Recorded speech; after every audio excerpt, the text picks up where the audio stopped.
Bismillahirrahmanirrahim, dari akun Irmain Drip. Ya, pertanyaan dari Instagram.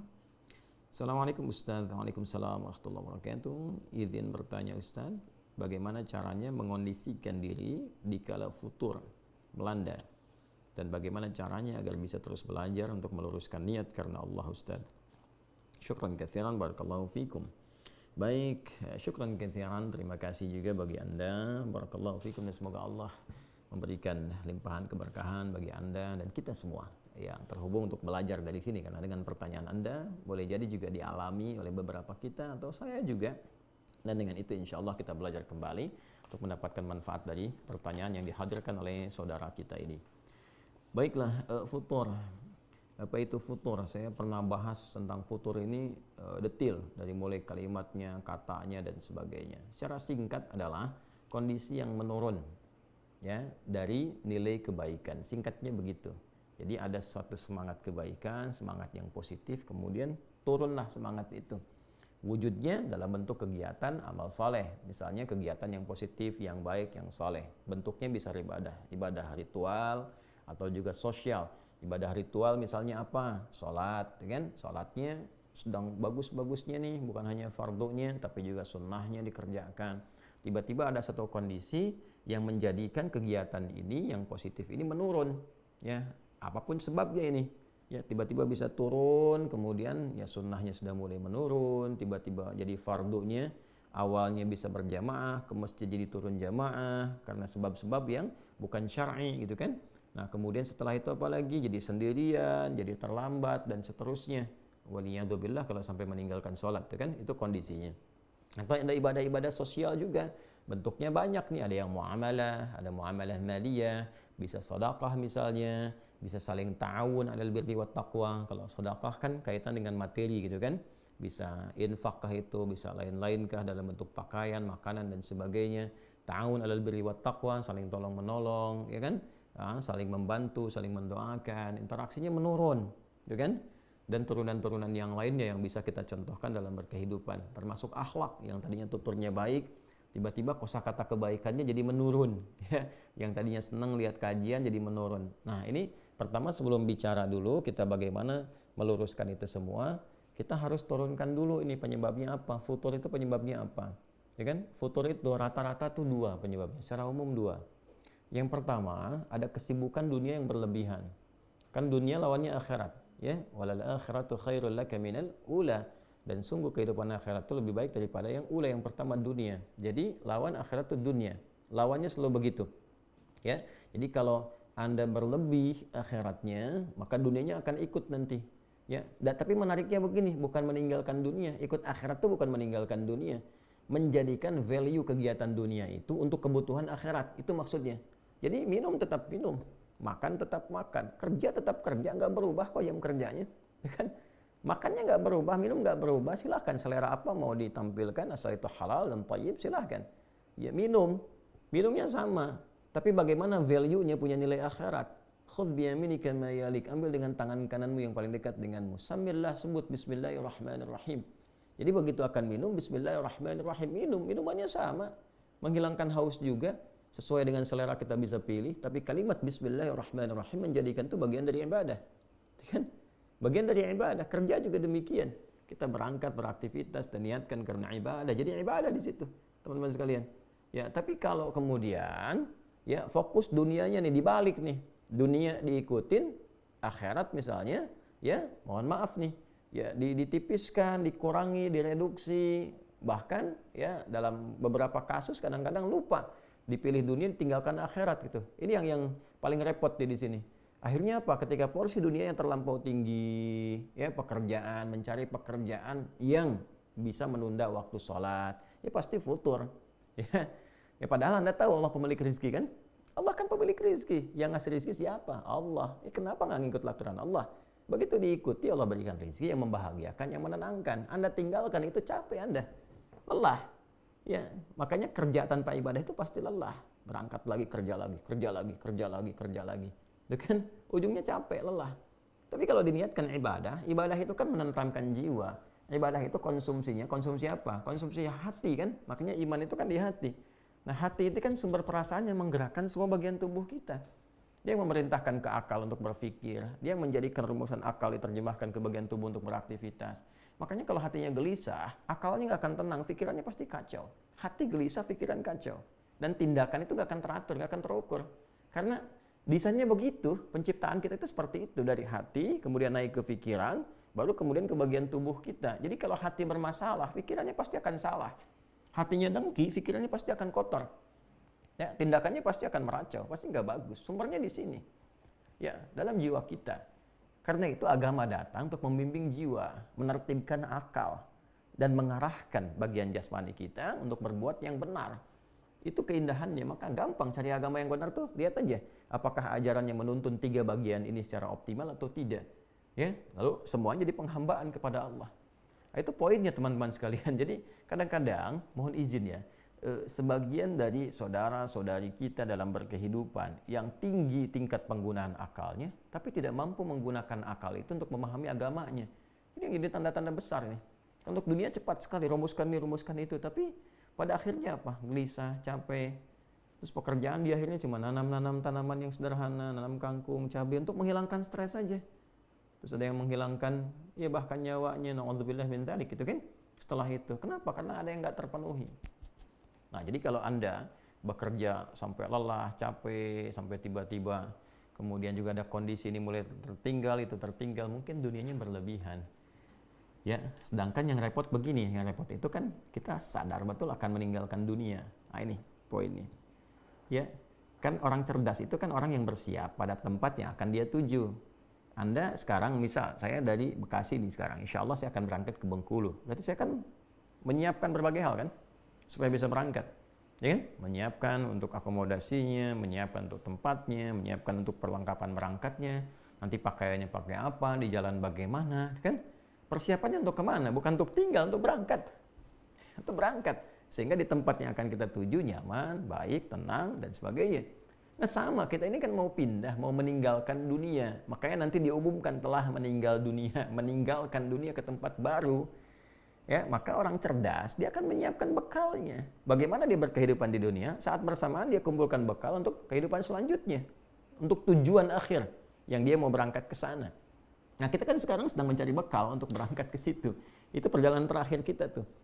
Ya, ini kan kita pergi-pergi nih, dunia, pergi. Untuk apa? Untuk menyiapkan bekal, cari petanya nih. Ya ini yang harus saya siapkan, di sini saya siapkan. Untuk apa nih dikumpulkan ini? Supaya kita bisa kembali pulang, berangkat ke tempat terakhir nih. Ya, pelabuhan kita yang paling akhir. Kan seperti itu konsep hidupnya. Ya. Nah, kan tiap tahun diajarkan mudik tuh ya, mudik ke tempat asal. Tempat asal itu ma'ad namanya. Ya, ma'ad.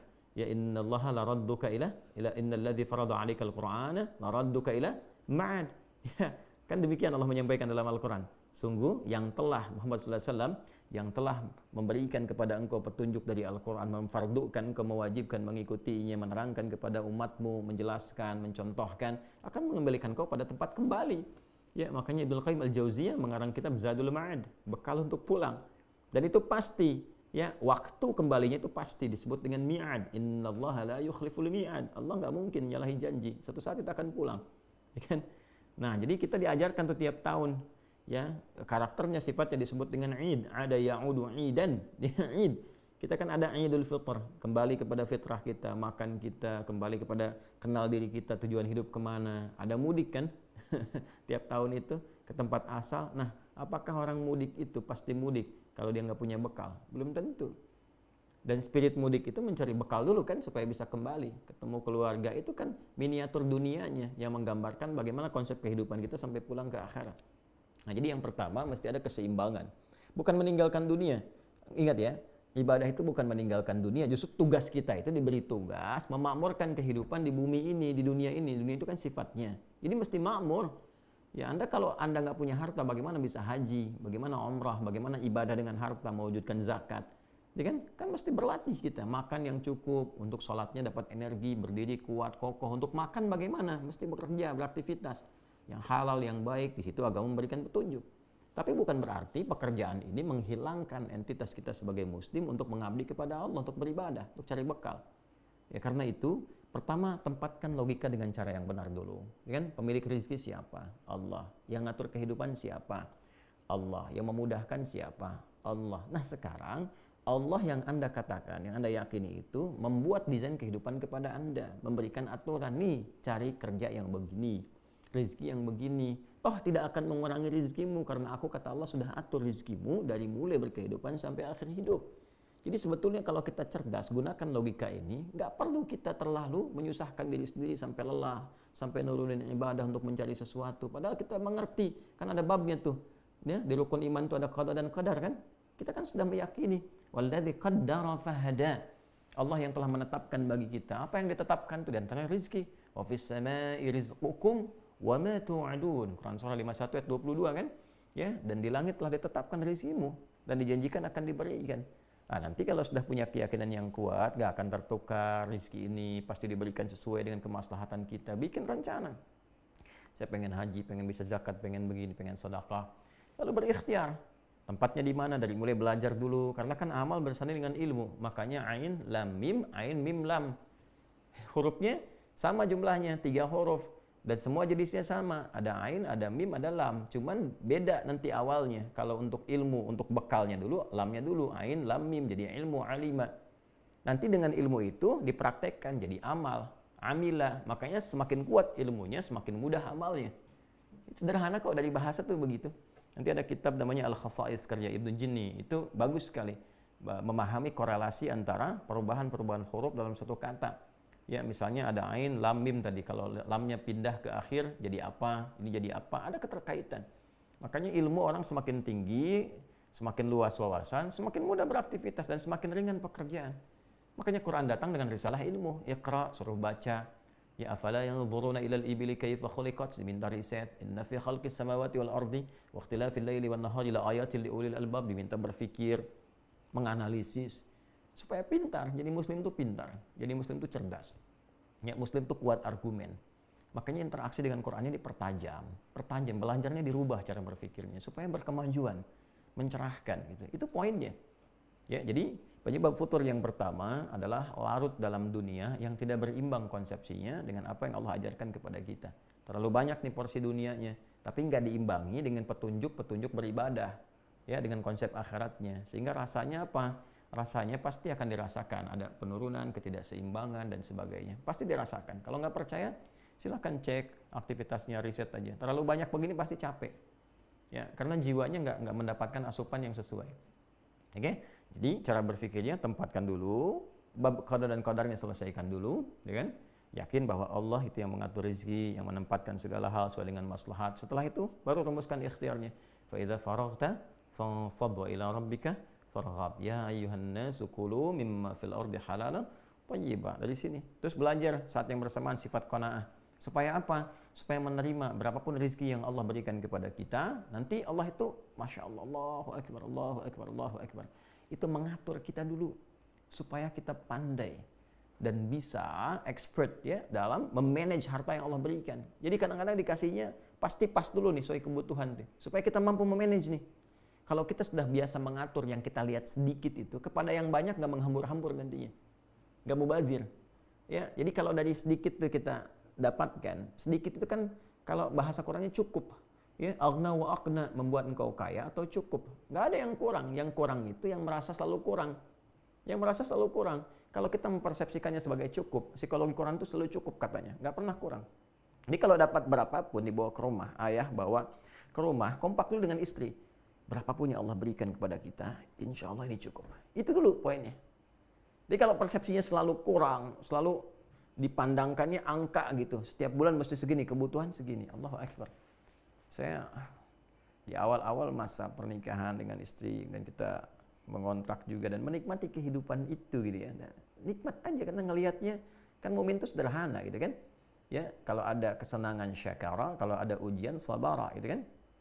Lalu Masya Allah kalau kita lihat dari kita mengajar misalnya, terus kacamata umumnya manusia yang menghitung begini, ya saya nggak pernah ngitung gitu. Saya ajarkan pada istri, alhamdulillah kita nikmati berapa Allah yang berikan pada kita, nikmati. Lalu suatu saat di akhir bulan, saya katakan pada istri saya, coba hitung deh kehidupan kita dari awal sampai akhir berapa yang telah keluar. Dihitung sekian. Masya Allah, berapa yang Allah berikan kepada kita? Ya setiap buaya dapat tuh berapa. Ya kalau secara nalar nggak akan cukup. Ya, coba Anda bayangkan, ngajar satu kampus dapat 500.000 misalnya. Sementara ketika dicek di akhir bulan, loh kok 5 juta, loh kok lebih, loh kok sekian, ya, dari mana gitu Allah berikan tuh. Ternyata kita tuh kadang-kadang kurang menyadari bahwa ada rizki-rizki min haitsu la yahtasib yang kita nggak sadar. Ya, kita mau makan, tiba-tiba tetangga kirim makanan, ya kan? Masya Allah, kita tiba-tiba mau minum, kita mau makan bareng-bareng, ketemu temen dibayarin, kan Allah yang nitipin juga gitu. Ya, tak sadar ternyata yang Allah kasih dalam sebulan itu nggak pernah kepake. Jalan-jalan, nah, ini qanaah namanya. Nah, makanya tanamkan dulu babnya secara lengkap. Ya, tanamkan dengan lengkap dulu keseluruhannya. Oh, ini seperti ini babnya qada dan qadar, ini babnya qanaahnya, ini bab mendesainnya. Jadi terkadang Allah Subhanahu wa taala memberikan kepada kita yang cukup dulu supaya kita bisa mengatur dengan baik. Nanti kalau sudah bisa mengatur harta dengan baik, Allah amanahkan lebih banyak karena Anda sudah bisa ngatur. Supaya nggak jadi beban di akhirat nanti. Begitu cara berpikirnya. Ya, supaya nggak jadi beban, kan dihisab juga. Untuk apa dikumpul-kumpul? Digunakan juga enggak. Cuman buat dilihat, kasihan hidup seperti itu. Dan capek kerjanya tiap malam, pagi, mikirin dunia capek. Oh, nyeting ini, nyeting itu, berangkat sini, berangkat. Capek. Terus kalau udah dapat, dimakannya berapa sih? Ada dapat sebulan 1 miliar, yang dimakan berapa? Hah? Terus dikumpul-kumpul juga cuma buat dilihat-lihat, cek, lihat. Buat apa? Ya, Anda tampil ada yang lebih kaya juga dari Anda kok. Terus termotivasi ngumpulin lagi, itu nafsu namanya. Ya, tapi kalau Anda mulai dari ibadah, tata kelolanya jelas. Ya, oh ini yang segini, demikian, ini untuk ibadah, lebihnya begini. Pulang juga nggak repot. Nggak ada ninggalkan keluarga rebutan warisan, berselisih. Tuh kan? Berumah tangga juga terukur. Nggak ada rumah tangga orientasinya harta, rebutan. Ini harta saya, harta kamu, harta saya juga, repot juga gitu. Kalau seperti itu mana kebahagiaan, sakinahnya mana? Ya, mawaddah rahmahnya seperti apa digambarkannya? Maka yang pertama adalah bangun keseimbangan dalam kehidupan dunia, jangan berlebihan juga. Itu poinnya. Yang kedua, penyebab futur itu maksiat. Ya, penyebab futur yang kedua adalah maksiat. Mulai bergeser dari jalur ketaatan. Ya, mulai mata dipakai pada yang tidak tepat. Alih-alih memandang yang baik, memandang yang kurang bagus. Lihat bacaannya apa, tontonannya apa. Kalau lihat di internet, di YouTube, apa yang dilihat. Ya kan? Nah, itu pasti akan berpengaruh karena virus kan. Keburukan itu kan virus yang menyebar. Nanti kalau mata terbiasa melihat yang tidak baik, yang salah, yang soleh sudah nggak sensitif lagi. Ya, kan selalu begitu rumusnya. Kanan dan kiri. Kanan dominan, kiri pasti akan berkurang. Kiri dominan, kanan pasti akan berkurang. Gitu. Jadi kalau yang solehnya itu dominan, yang salahnya ditekan, ya kan? Ya. Tapi kalau yang salahnya dominan, yang solehnya akan turun. Qad aflaha man zakkaha wa qad khaba man dassaha. Quran surah 91 Asy-Syams ayat 9 sampai 10. Demikian adanya. Jadi kalau mata biasa dipakai yang soleh, yang taat, yang maksiat akan anti. Melihat sesuatu yang maksiat itu sensitif. Udah gitu kan? Jauhi, tinggalkan, astagfirullah. Tapi kalau dipakainya pada yang kurang bagus, nanti pada yang baik-baik susah. Ngelihat Quran tuh nggak ada getaran, nggak ada rasa pengen baca, pengen interaksi, dan sebagainya. Ya kan? Jadi kalau bukan dunia berlebihan, maka maksiat. Ya, sama, ke ibadah juga begitu nanti. Kalau salah makan lewat mulut, salah makan nih. Ya, nerima yang haram. Menggunakan yang syubhat misalnya, ya paling minimal kan yang syubhat tuh yang belum diperjelas. Kalau ada syubhat tuh diperjelas dulu, sampai jelas. Bukan langsung ditinggalkan, diperjelas. Ya, baru kalau belum tahu ini jelas atau tidaknya, belum terang, ya, bayyin halal dengan haramnya. Innal halala bayyinun wa innal haram bayyinun wa bainahuma umurun mushtabihat. Yang halal itu jelas, yang haram itu jelas. Di antara keduanya ada yang syubhat. Nah, kalau ada syubhat ini, bukan ditinggalkan dulu rumusnya, jelas dulu, perjelas dulu, ini halal atau haram. Kalau belum menemukan itu, tahan diri dulu, itu maksudnya. Ya kan? Nah, sekarang ada orang dapat pekerjaan nih, kan dia tahu halal dan haram tapi terjebak pada yang haram, terima sogokan, mulai korupsi, boleh ngatur-ngatur, apalagi kalau sudah sistemik, bahaya tuh. Ya, bahaya karena itu menular. Hati-hati, maksiat itu menular. Ya, makanya kalau dikerjakan dengan berjamaah mengikat dia. Kalau sudah mengikat jadi sistem, itu yang paling bahaya. Kalau sudah jadi sistemik namanya. Jadi orang baik pun masuk ke situ jadi buruk. Ya. Nah, maka ini yang penting dievaluasi bagi diri kita itu, tempatkan sesuai dengan tempatnya, diurutkan. Maka tata dari ujung kepala sampai ujung kaki. Kita punya babnya lagi. Bagaimana menata supaya pikiran itu berpikir yang baik. Maka kita punya konsep husnudzan, gitu kan? Supaya tenang. Mata melihat yang baik. Itu ayatnya ada semua nanti. Ayatnya ada semua. Ya, dari mulai dzan itu inna ba'dadh dhanni itsam, awas ada pikiran yang bisa berpeluang menghadirkan dosa seperti suudzon, merencanakan keburukan dan sebagainya, ya kan? memikirkan yang jelek, memikirkan tentang adu domba, namimah, ya qatat dan sebagainya. Dalam hadis tuh hati-hati tuh ya, ada peringatan-peringatan itu. Nah, kemudian apalagi teman-teman sekalian, turun ke mata, Quran surah ke-24 ayat 30 untuk laki-laki, 31 untuk perempuan, kullil mu'minina yaghuddu min absarihim, jaga pandangan supaya nggak salah, supaya nggak futur. Ya, kemudian ke lisan, jaga lisan, jangan berkata yang kotor. Ya ayyuhalladzina amanu la yasraqu min qaum, jangan saling mencela, la yaktab ba'dukum ba'dha, gitu kan? Jangan bergibah, jangan bikin hoax. Wailul lil mukadzibin, celaka kalau berdusta. Jaga supaya nggak futur sampai ke ujung kaki. Nah, kalau tubuh kita sudah terjaga dari yang salah, yang soleh muncul. Itu cara kerjanya, seperti itu kinerjanya. Nah, sekarang kalau bagian fakrah atau paragraf bagian selanjutnya, pertanyaan turunannya, kalau sedang terlanda itu bagaimana cara mengobatinya? Kan? Yang pertama adalah dengan zikrullah. Zikrullah, ingat kepada Allah. Ingat Allah itu adalah bagaimana mengingat kita untuk menghamba kepadanya. Kan itu hamba. Kalau sudah paham begitu, terus pakai ilmu. Bagaimana desain kehidupan kita ini? Oh, sadar kita mau pulang, kan? Dilihat ma'rifatul insan, kenal diri sendiri. Nanti setelah itu jadi ma'rifatul rahman, maka kita kenal Allah, sang Rahman, sang Rahim. Ya, kita tahu jalan hidup kita, duduk dulu, kenal nih kita mau kemana, kan mau meninggal nih, mau pulang, tanyakan apa meninggal akan dalam keadaan begini, sifat jelek begini, nggak punya kenangan baik, dihujat banyak orang, ke akhirat juga terancam, apa mau seperti ini? Sementara Allah menampilkan sifat rahman, memberikan rahmat. Qul ya ibadiyalladzina asrafu ala anfusihim la taqnatu min rahmatillah. Muhammad SAW viralkan kepada semua umatmu, jangan memvonis diri berlebihan. Aku ini punya rasa kasih yang dalam, perhatian yang luas, jangan putus asa dari rahmatku. Kau mau berubah sekarang aku bimbing, kata Allah, itu begitu. Ya, berubah. Innallaha yaghfirudz dzunuba jami'a. Allah ampuni semua dosanya kalau kau mau tobat. Maka dari situ nanti turun istighfar. Istighfar itu melembutkan hati. Makanya sering istighfar untuk mencegah futur. Istighfar, astagfirullah. Itu untuk mencegah futur. Salah satu kalimatnya itu. Ya, nanti latihannya yang paling bagus tuh, yang paling kuat ke jiwa itu menjelang fajar, waktu sahar. Ya, wabil asharihum yastaghfirun, Quran surah 51 ayat ke-18. Ya, wabil asharihum yastaghfirun. Ya, setelah tahajud menjelang subuh, astagfirullah. Itu lebih kuat ke jiwanya. Nah, nanti terbiasa di lisan. Naik kendaraan, astagfirullahaladzim. Nah, itu mau balikin lagi suasana kita tuh. Sadar. Nah, setelah itu tingkatkan ibadah dengan ikhlas. Atur dulu pelan-pelan supaya mendapatkan kenikmatan. Cari waktu-waktu yang meneduhkan kepada jiwa, tengah malam, 2 rakaat dulu. Ya, setelah itu witir 1 rakaat, renungkan kehidupan kita sampai kita merasakan sentuhan pada jiwa, keluar air mata, tenang pelan-pelan tuh. Nah, segar kembali tuh. Ya, setelah segar baru tingkatkan pada aspek zikir yang lain. Zikir kan banyak.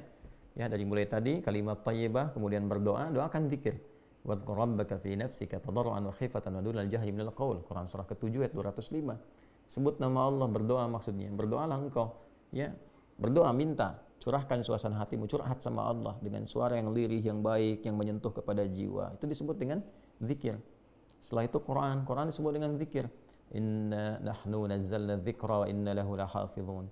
Kami yang telah turunkan Al-Quran dengan keagunganku dan aku yang menjaganya, kata Allah. Disebut dengan zikir, mengingatkan kita, meneduhkan kita. Makanya kalau ada persoalan, kita buka mushaf, tenang kan? Yang paling unik tuh begitu dibuka suratnya sesuai dengan kebutuhan. Selalu begitu tuh. Ingat sama Allah. Ingat. Setelah itu salat kan ada. Salat disebut zikir. Wa aqimus salata lidzikri. Quran surah ke-20 ayat ke-14. Kalau sudah nyaman, sudah sadar dengan itu, cari teman yang baik. Ya. Suhbatul ashab itu menemani teman-teman yang sahabat-sahabat yang baik, menyedulu ke akhir, mengantarkan engkau kepada kebaikan. Ya, cari teman-teman yang baik, komunitas yang baik. Ya, misalnya di tetangga cari yang baik-baik, di kantor cari yang baik-baik. Itu menjaga kita untuk istiqamah dalam kebaikan. Jadi saat kita sedang menurun, ini nanti akan mengingatkan. Ya. Kemudian cari ustaz-ustaz yang positif, yang baik, ulama-ulama yang saleh, yang kata Nabi itu ya, khiyaru ibadillahi atau kama qala Rasulullah sallallahu alaihi wasallam, hamba-hamba Allah yang terbaik itu idza ru'u dzukirallah. Kalau manusia lihat itu, lihat aja wajahnya itu mengingatkan kepada Allah. Ya, itu ada hadis yang sahih itu. Ya, di antara hamba Allah yang terbaik itu kalau Anda lihat itu, lihat aja itu, terus Anda langsung ingat Allah itu. Ya, mau tobat, mau jadi lebih baik, pengen hafal Quran, pengen tingkatkan sholat, pengen dekat dengan Allah. Karena itu ada beberapa ulama itu yang seringkali kalau sedang futur, dan ulama ada futur juga tuh, ya lemah mengajar misalnya, atau sedang jenuh apa. Kadang lihat ulama lain tuh. Lihat, kalau dulu datang ke majlisnya, Masya Allah ke majlisnya, hanya untuk lihat aja, udah gitu semangat lagi pulang lagi. Sekarang Masya Allah sudah ada fasilitas di media sosial, tinggal lihat begini, Masya Allah, energi lagi. Ya kadang-kadang anak-anak pesantren kan tahu ya, lihat syekhnya, lihat gurunya gitu kan. Kita sekarang banyak, figurnya banyak sekali, lihat pengen siapa dan seterusnya. Itu meningkatkan kembali kebaikan-kebaikan. Ya, apalagi punya guru yang baik bisa membimbing, teman-teman saling mengingatkan. Cari teman-teman tuh. Itu yang bisa bikin kita istiqamah. Nah, kalau sudah seperti itu, Allah akan kirimkan penjaga. Ya, fammastaqamu tatanazzalu alaihimul malaikah. Kemudian orang-orang yang qalu rabbunallah, mereka berkata Tuhan kami adalah Allah. Istiqamah di situ. Nanti Allah kirimkan penjaga, malaikat penjaga. Yang pertama bentuknya burhan. Burhan itu penjaga diri kita dari perbuatan maksiat. Jadi pengingat, dalam hati kita ada pengingat. Ya. Nah, ini yang kadang-kadang kalau sedang turun diingatkan, ayo semangat, semangat, ya kan? Ayo sudah azan, siap-siap.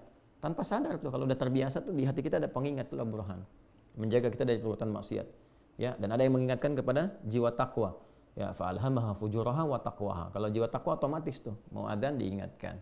Nanti kalau burhan tuh ada maksiat langsung di dalam diri kita tuh ada pencegah. Jangan lakukan ini, ditimbang lagi. Kadang-kadang kencang tuh, gitu kan? Itu burhan namanya. Laula arwa'a burhana rabbih, ya kan? Walaqad hammat bi wa hamma biha laula arwa'a burhana rabbih, ya. Itu burhan di surat Yusuf kan demikian. Nah, nanti kalau itu kita sudah siapkan, terus konsisten, semua disiplin ilmunya kita dudukkan dengan baik, insya Allah semangat itu akan terus ada. Ya, semangat terus ada. Dan sirah itu dipelajari, sirah. Anda profesinya apa? Jangan membahas yang tinggi-tinggi dulu. Profesi Anda dulu apa? Supaya hidupnya terukur. Ya, terukur, lebih jelas, lebih baik gitu. Dan optimis. Optimis. Nah, hal-hal semacam itu yang penting tanamkan pada diri kita. Jadi kalau kita punya qanaah, terukur, menempatkan sesuatu sesuai dengan tempatnya, maka hidup akan menjadi lebih mudah. Ya, sederhana, mudah, menyikapi setiap kadar Allah itu dengan lapang, dengan nyaman, dan lebih membahagiakan. Walaupun untuk memulainya butuh perjuangan. Dan perjuangan itu biasa. Ya, hidup itu kan seperti itu. La tarakabunna tabaqan an tabaq. Setiap tahap kita akan lalui. Lelah, ya, insya Allah lelah ya, kita hidup buat lelah kok. Ya, nanti istirahatnya saat meninggal. Meninggal kita istirahat. Ya, lelah aja dulu. Tapi kalau lelah diisi sama ikhlas niatnya benar, insya Allah tubuhnya nggak terlampau letih gitu. Ya, tapi kita menikmati apa yang kita kerjakan.